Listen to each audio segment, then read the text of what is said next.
Thomas Backlund heter jag, vice ordförande på Journalistförbundet. Står här idag i några timmar för att visa mitt stöd för kampen för att få Dawit Isaak fri. Vad var det som Dawit Isaak gjorde i sitt hemland?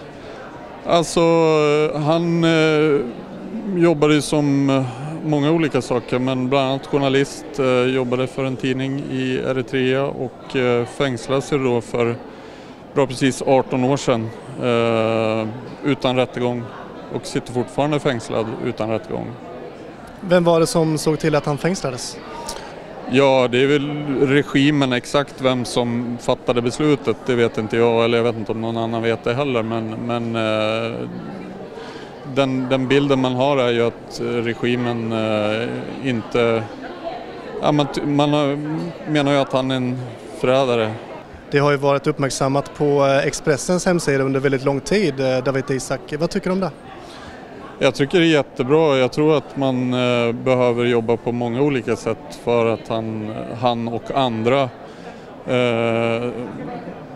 journalister som sitter fängslade ska få en möjlighet att bli fria en dag. Jag tror inte att det räcker med en strategi, utan man måste jobba på många olika sätt. Så det är ju en del av det. Det här är en annan del. Och det finns ju många andra saker som olika former av diplomati också, självklart. Så att jag tror att man måste jobba på flera olika sätt, så på det sättet så är det jättebra. Expressens gamla chefredaktör Thomas Mattsson har ju länge engagerat sig för Dawit Isaaks sak. Vad anser du om att Thomas Mattsson var med och såg till att Granskning Sverige släcktes ner i samband med deras YouTube-kanal? Förlåt, jag hörde inte frågan. Att Granskning Sverige släcktes ner från YouTube, vad anser du om det i sammanhanget? Det vet inte jag. Det är mer än vad jag känner till, så det har jag svårt att kommentera.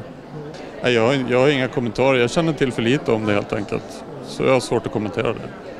Det har ju kallats Sveriges största digitala bokbål. Förlåt? Det har kallats för Sveriges största digitala bokbål. Ja, jag vet inte vad jag ska kommentera när det gäller det.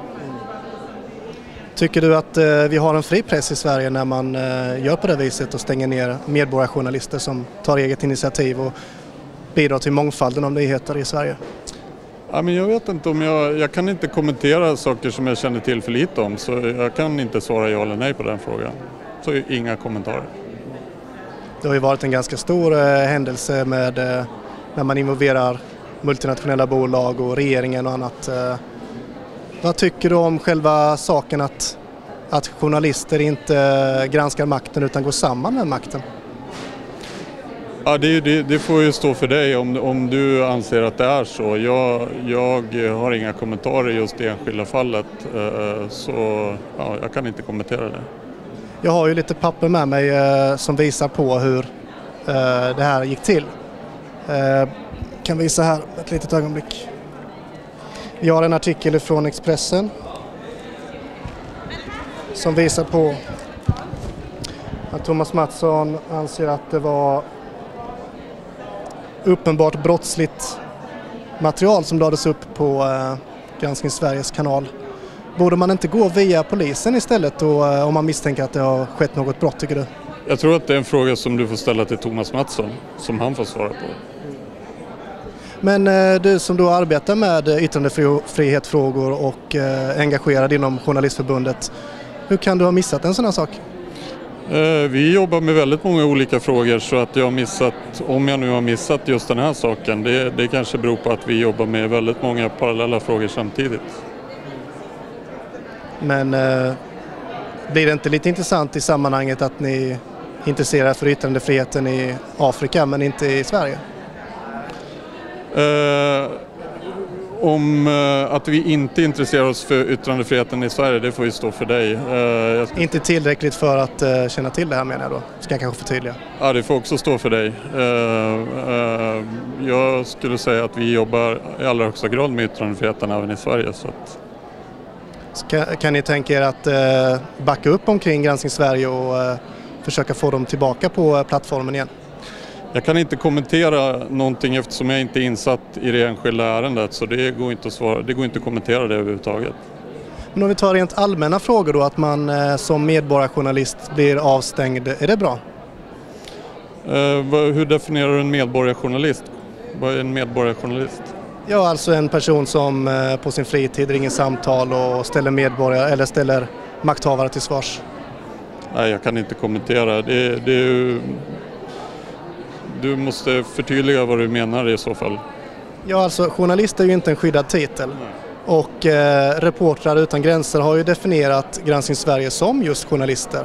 Och då blir det intressant i sammanhanget att man har en sammanslutning som är journalister som blir avpoliterade från en plattform på det här viset. Vad avpoliterade från vart då, tänker du? Ja, att man mister sin plattform. Vilken är plattformen? YouTube. Okej, men det är väl ingen YouTube eller vem? De har väl rätt att bestämma vilka som publiceras på YouTube då, eller? Det har de, men vad anser du om att en etablerad medieaktör som Expressen då går in och försöker tysta kollegor? Det är du som påstår det och jag har ingen kommentar till det eftersom jag inte känner till exakt vad som är. Nej, men vi har ju artikeln här, Thomas Mattsson. Du har artikeln där, ja. Men du kan ju se. Står för dig. Nej, jag kommer inte att kommentera det genom att läsa den här artikeln, vad som Expressen har skrivit. Det vore inte rättvist mot någon, skulle jag säga.